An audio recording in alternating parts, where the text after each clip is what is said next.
We will be going over the assembly of a freedomRail OBox and big OBox Cubby. Start by opening the carton and remove all the product. Set the OBox side panels and the top and bottom shelves to one side and the middle shelf to the other. Open the bag marked OBox and set the other bag aside. Unlock all of the cams by turning the arrow so it aligns with the hole.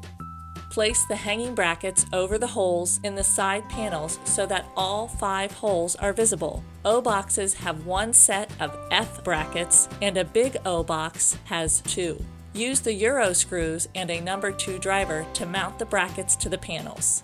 Install the connecting bolt to the top and bottom shelves. Using a number 2 driver, drive them all in until the cuff on the connecting bolt bottoms out on the shelf. Lay one of the shelves with the bolts facing up. Place the side panels onto the connecting bolts, making sure the edge banding lines up and the cams are facing into the cabinet. Lock the cams by turning clockwise until it cannot turn further. Place the top shelf onto the side panels and lock the cams. Assemble the finger lock cubby together